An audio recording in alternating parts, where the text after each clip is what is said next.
Dave. I'm Justin. Two dicks, one couch. Dude, I wonder if the people watching this right now can tell that I'm looking at them dead in the eye through the camera lens. Now we both are. Fucking weird, right? Yeah, I can see into your soul, motherfucker. I'm just playing. I can, though. I can see that some of you had a good night last night. And welcome Yeah. to Two Dicks, One Couch. It's Dave and Justin. Yeah, it's us. We're back again. We're back We've again. Had a fucking fun night last night. So Yeah, we did. We'll let Dave talk about it. Dude, okay, so the thing that's crazy about last night, so at Mutt's Last Stand out here in Smithville, we have an open mic night every Thursday, and I was on stage just kind of singing some Johnny Utah songs, right? Yeah. It's the first time I've ever actually only just played Johnny Utah songs at open mic night. My band, by the way, is called Johnny Utah and the Bad Ideas. Usually I call it Utah songs, so if you guys ever hear me referring to it as Utah, that's what it is. It's my band, Johnny Utah and the Bad Ideas. It's a mouthful. But I'm on stage and somebody asked me a question, like, when's the next time they get to see us play? And I just kind of said, well, fuck, maybe Saturday. Yeah. I don't know. Like, stay tuned, right? Yeah.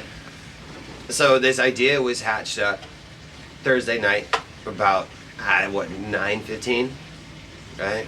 Yeah. We put on a show last night with two bands and one comedian, and it went off very well. Like, it was good. We fucking filmed it, so you guys are gonna see that too. So Yeah. Check it out. I feel like comedian kind of bombed out. I don't know, not so much No. bombed out, Shut but up, I dude. did. They were loud in the beginning. I got them to the whole bar to stop and be quiet for part of it, and then they went back to being loud. But I don't know.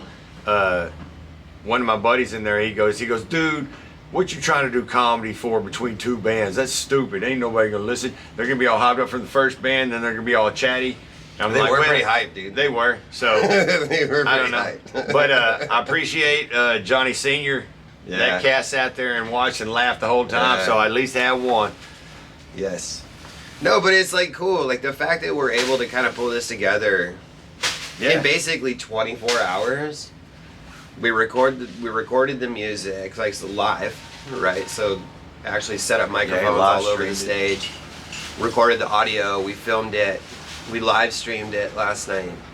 And I sit back and think, like, is, Mutt's Last Stand and Last Drag Entertainment, like, for really being at the very beginning of it, to be able to have an idea and do the fucking thing in 24 hours, pretty cool, man. Yeah.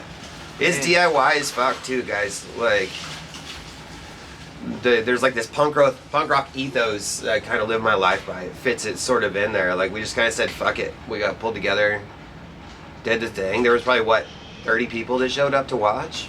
Yeah. It was a good It crowd. was fun. They participated. My voice is also fucked up today too. Hell yeah. That's all right. But it was a good time. That's what, I guess that's what I'm getting at. Like, I thought it was pretty cool to do that last night. Yeah. The Socially Corrupt was fun. Morally corrupt. Or Morally Corrupt, sorry. Yeah, we got this song called Morally Corrupt. Yeah. It's a sing-along song. It is. And And if you- everybody was doing it. And if you like saying fuck really Yeah. loud, it's Which an you opportunity do. to do it. That's the favorite. Fuck! Yeah. It's You'll- great. Eventually you guys will hear it. Maybe one day I'll bring my guitar in and sing it for you. Playing it live. He'll have to do it from the couch. From the couch. Oh, that's a good segment. Live from the couch. Live from the couch, dude. Oh, Hey, shit. And then one day I'll be there just. No, fucking write that down, dude. Oh. And do that. I was trying to tell you, right? He said write it down. Point at that shit. We got to capture shit as it happens, folks. And Yeah. you'll forget it. You get it. Y'all do And the like same. both of us need to be better about it too. Like, I probably have Yeah. 1.5 million bright ideas every day, but they all get just lost into outer space. Well, that's what I always tell people, man. Like, my whole life, I've had people like, they'll see some shit, a lot of that infomercial shit on TV always. They're like, dude, I thought of that 2 years ago. I was like, yeah. I was like, you know the difference between your thought and his thought? It was the same thought, but he acted on it. I Yeah. mean, action, third dimension takes action. That's how you manifest shit. You take action. You think of You the do. idea, you do whatever, imagine whatever the fuck you want, but you got to start taking action or it won't come to fruition. Well, and that's like what we did this weekend. How satisfying does it feel to know that, like, we'd say, hey, we're gonna fucking do it. And I told you right away, I'm like, dude, you're part, like, you want to introduce? And you're like, fuck yeah, let's do it. Yeah. Well, the same way at last open mic night, you know, all day I've been in a funky mood for a couple days, and I was like, I don't even know what I'm gonna tell. I was like, I don't even feel fucking funny. You know, I was like, and then I was like, to me, I was like, that's that what's wrong? That's that inner bitch part of your brain that he calls. That part that always talks you out, tells you, or gives you a reason to cop out, or do all this shit. And that's what my brain was doing. It's like, dude, you're not funny today. You don't feel it. You're good. And I was like, dude, you get your bitch ass up there. I was like, I don't give a fuck. You figure it out. I was like, you say you want to be funny and be a comedian just because you feel bad for the day. I was like, you don't feel good, not going to come to work. Get your ass up there and see what happens. And that was that day that, like, I ran it on the rules of crime shit. Yeah. And it went okay. It went, and I felt way better afterwards. And I was glad that I did. Me too. Even though I was talking myself out of it. Dude, we were sitting outside having a safety meeting, and he's like, all he said was, Dave, this is what I want to do. Fuck this, I'm doing it tonight. Yeah. Like out of nowhere, like we weren't talking about. Well, that's because in my head I was like, that inner bitch was still playing like devil, whatever it is. But I was like, nah, whoever that part of my brain is, need to just shut the fuck up. We're doing it. Do you remember like when you used to have to hear voices in your head, like you were considered to be like insane? Right. Like I think I have a lot of voices in my head, I think. Well, I mean, I don't know. Here's my argument. Everybody, there is a voice in your head that you can hear and shit. Now, whether it's different personalities and different voices, that may be different shit. Mm-hmm. But what was that I was telling you the other day that, man, had this theory that like multiple personalities and shit are just moods out of control. Because I was like, if I'm honest with myself, and my wife will attest to this, trust me, 3:30 to 9 in the morning, or 9:30 in the morning is my best part of the day. I'm happy, I'm chipper, I'm good. After then, I'm kind of tired of this shit, and I turn it a little different, Justin. And then by the ride home, especially if I get stuck in traffic, I'm a real that's the Justin I hate the worst. I guess the worn out, tired Justin. I don't know that part, because on the ride, I mean, I don't know, nothing like getting pissed off on I-5 and coming home, taking it out on your family, you know. Dude. Brittany's like, they'd be all happy, dude. Good energy in the air. Justin walk in and kill it. And you know, and then I feel like a piece of shit because I'm like, dude, that was wrong as fuck. Bring your bullshit home. You better leave it at work. Just like when I tell people at work, leave your home problems at home. Dude, I forgot to tell you, like when we were talking about the other day, it reminded me of a song. Brittany, she knows Brand New. It's this band called Brand New, and there's a line in one of the songs where it says, I feel like a doll where its batteries ran out. Right, so every day, like you wake up, dude, battery's charged. By the end of the day, you're like a toy with a dead battery. Like the thing's just trying to be done for the day, and then there's this asshole kid fucking screaming at everybody because the battery died. And then you need to plug in and charge, but your wife won't let you. It is what it is. Ah, you didn't like that one? No, I do like that one. Man. I got some bullshit for you. Yeah, dude. I gotta download. Hey, Nicole, I gotta download some information for you. And I used to have a T-shirt that had a cartoon drawing that had this on it. On the shirt, it had this, man, and I had an encounter with the police one day, and he actually thought it was funny, and I think that's why I got off. You know what I mean? He was like, "Oh, that's a funny shirt, kid." I'm like, "Yes, sir. It is a funny shirt." You know? Don't do that again. Yeah. All right, dude. I'm gonna tell you about this morning. Cause I know, Brittany's always. I was watching movies with my wife, and all the scary shit, you know, and you know that one, Stephen King's It with the clown, right? Yeah. Well, they got this series now called Welcome to Derry, and it's kind of supposed to be the origins of the clown. Oh. And it's been pretty good. I've actually enjoyed it because normally I don't like all her bullshit, but it's still, there were some funny scenes in it that okay, like there's this scene where this fucking grown-ass kid comes out of this woman, right?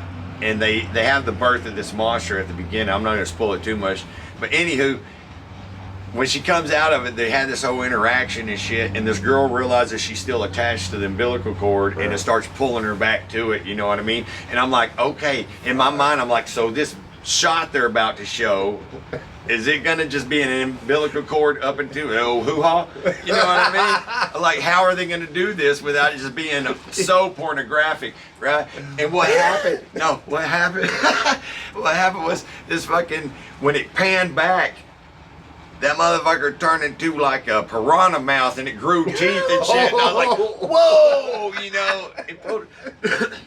So this is what I started laughing so hard about, because in my brain, my boss used to have this joke, all right? And the joke is a little boy and a little girl are hanging out with each other, you know, and they're talking about private parts and discovering shit, and the little boy's talking about his stuff, and she's like, yeah, well, little girls don't have one of those. And he goes, yeah.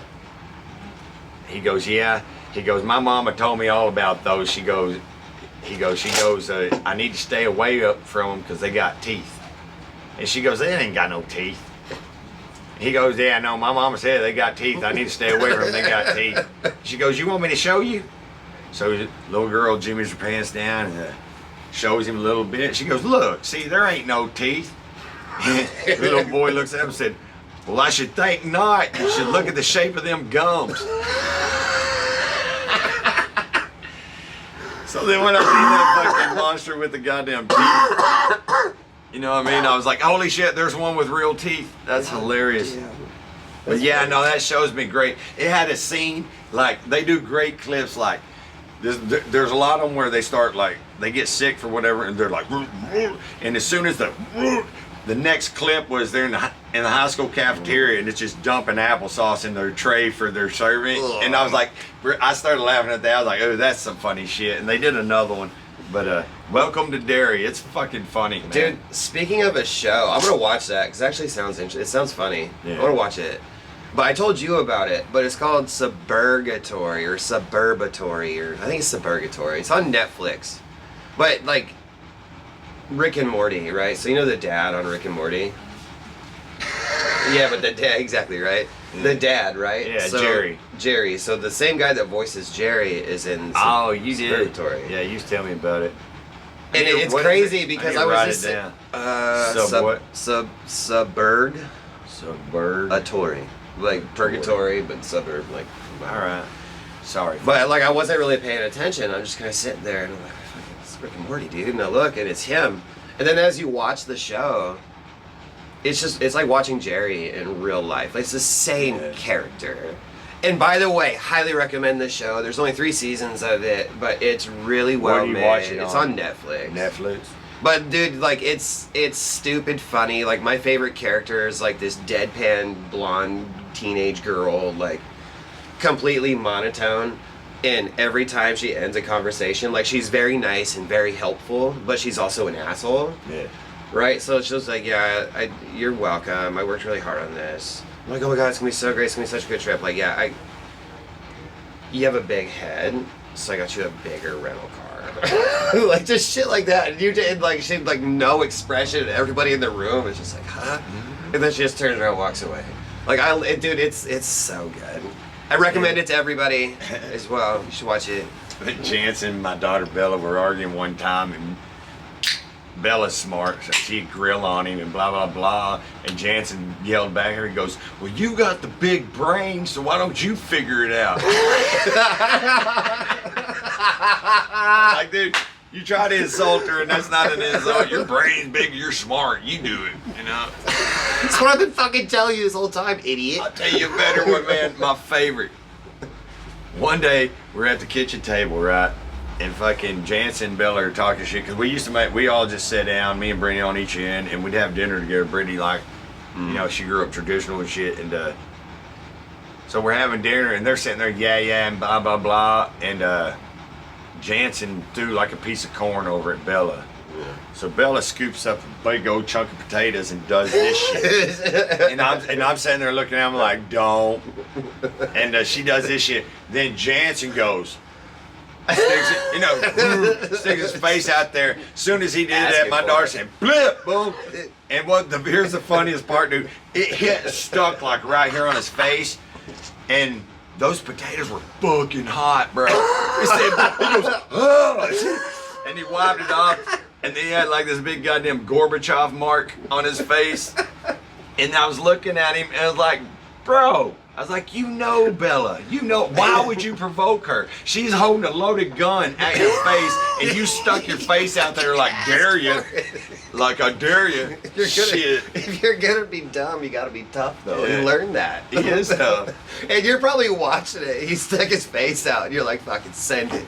I was thinking about that the other day. I'm gonna work a bit on it, but I was like talking about You how should my work kid a and bit he's on tough. it. I was like, that little motherfucker, I was like, I don't know about y'all people. I was like, but I've been letting my kid do shit that can kill him since he was fucking like 11. It's like, I signed releases like if he dies, it's cool. You know what I mean? Here's what you And mean. he's hit on it. My kid has CTE since he's 11. That Here's- motherfucker used to Marissa, land yeah. on the back of his fucking head every time.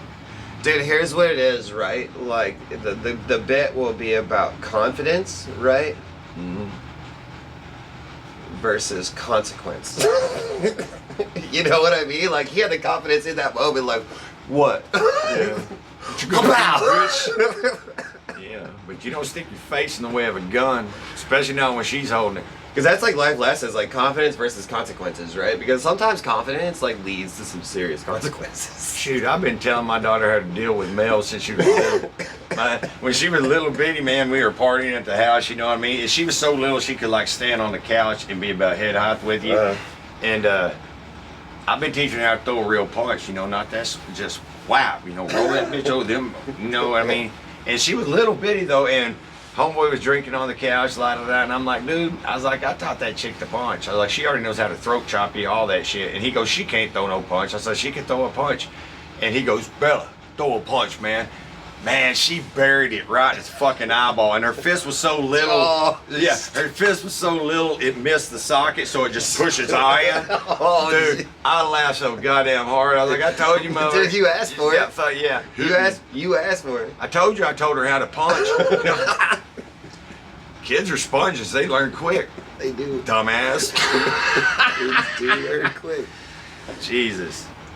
Dude, tell. Oh, yeah.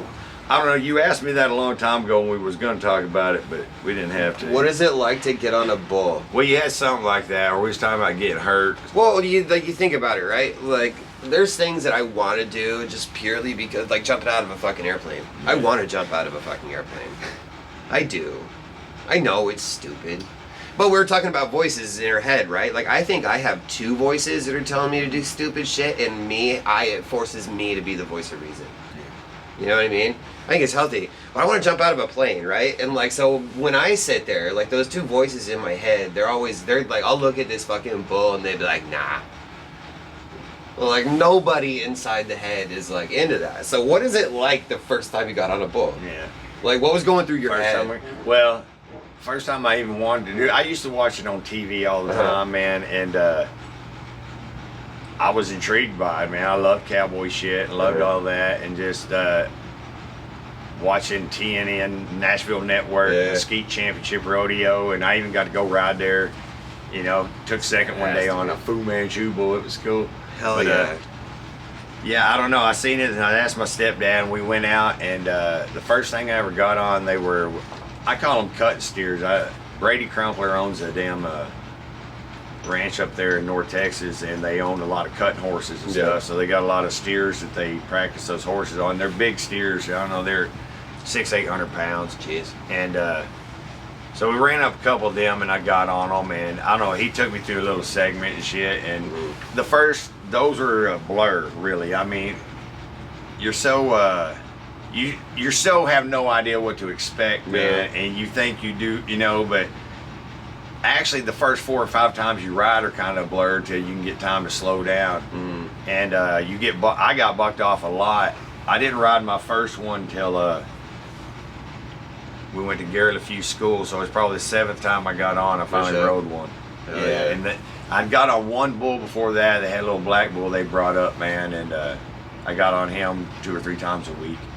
And just get bucked off. And I'll tell you what's funny, like when I was a kid, I really noticed it, but man, at HK, sometimes they have these buck outs, and you have a lot of guys come out and I want to run a bull, all that shit. And there's a lot of these boys that are, you know, tough and mean and Yeah. don't fuck with me and I ain't scared of shit and blah blah blah.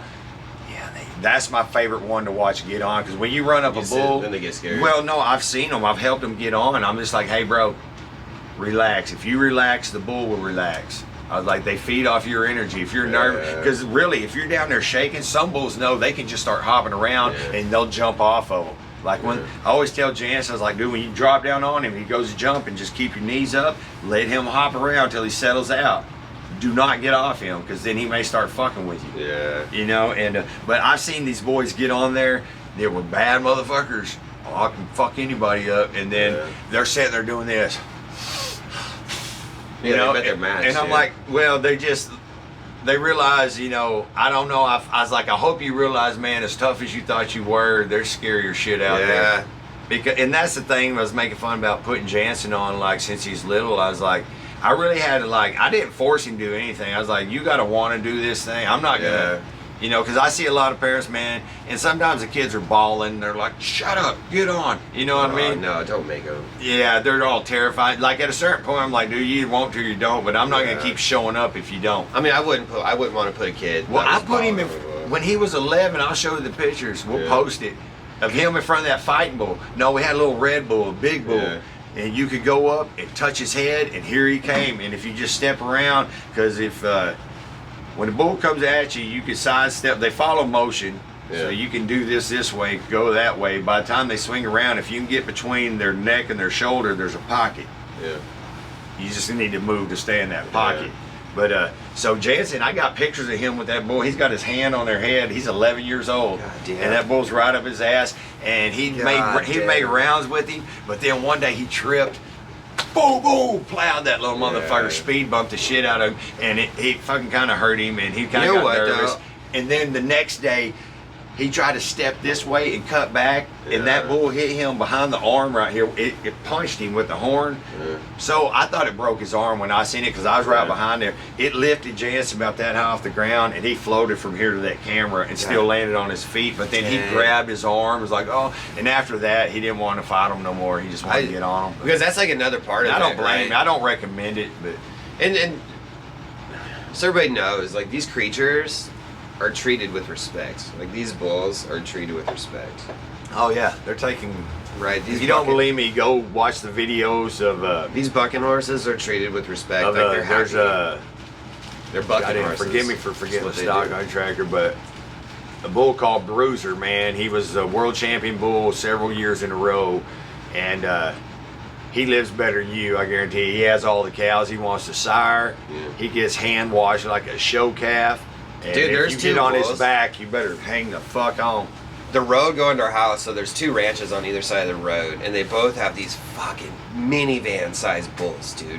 Like, and they just stand at the fence across the road and just yell at each other all day. I'm like, are they mad at each other? And the guy's like, no, dude, they're homies. They just stand there and talk. They like literally, they'll stand there. He's like, yeah, they'll stand there for hours and stare at each other and eat grass. But here's like another thing about bull riding, right? Like, I think when you, like, getting on the bull, like, there's probably like a massive adrenaline rush, right? When you're going through it, when you get bucked off the bull, does it spike again? Does your adrenaline spike once you hit the ground? Because then you gotta go. I think what you're talking about, because that's why I like comedy so much, man. It's kind of like rodeo to me. There's a nervous excitement. I don't really get scared or per se. I mean, but you respect what you're fucking with. Right. You know, you can die, so don't take that for granted. Yeah. Like, if you ain't got 100% try in your heart, don't get on. That's what I say.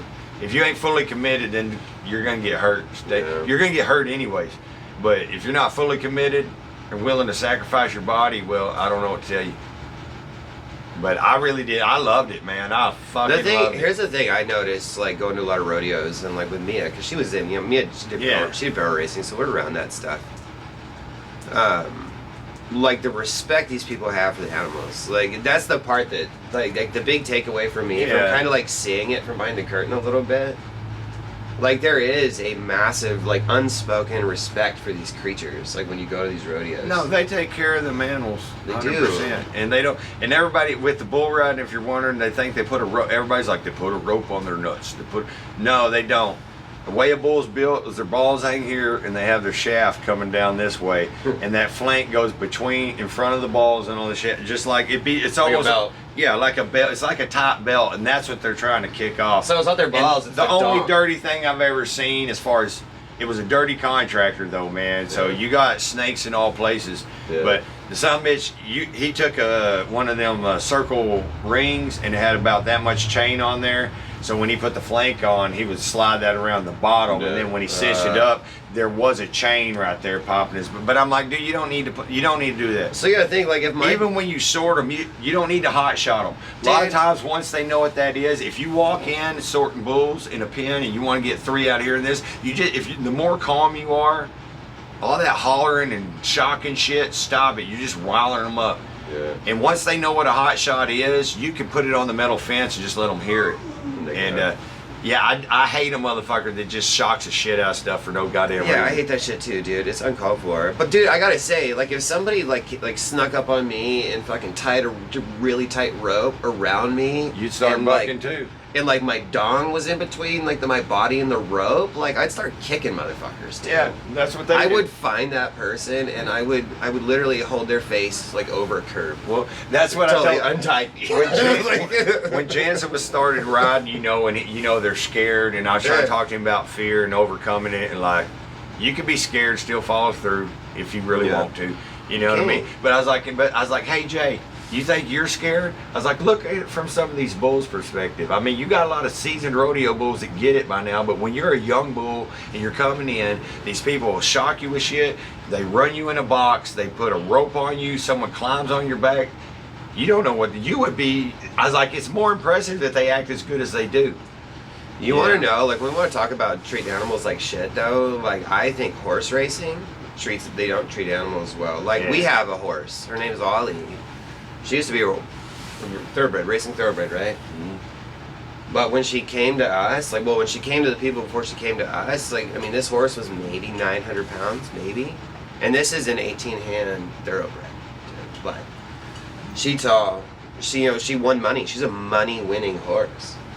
But, like, she just quit producing, so they just kind of quit feeding her. It was fucked up, It's man. like a lot of them, they break a leg, you're going to get It's shot. a tough comeback from a horse, for a horse. But to yeah, I break a mean, leg. but they could still, like, But dude, just to they quit- could fix their leg and then let someone, like I had me and Brittany, we had 3 horses in Washington. One of them you couldn't ride, couldn't do shit with. And he was a big old bastard too, but he was just an old yard dog, but he was fun to go wander. The thing that I think is crazy about Ollie, right? Because I know that horses will just stand there and die. That's what they do. They'll stand there and They'll die. eat too much and die. Or they'll just stand there and die. Be done, right? Ollie didn't do that. I'll show you the pictures of her one day, and when you see this, like, it will hurt you when you see it. Like, how skinny she was. But, like, for whatever this is reason, horrible. Look at it. like, wait, no, like, I'm fucking with you. when you see this horse, knowing that horses will just let themselves die and get it over with, she didn't. Why didn't she?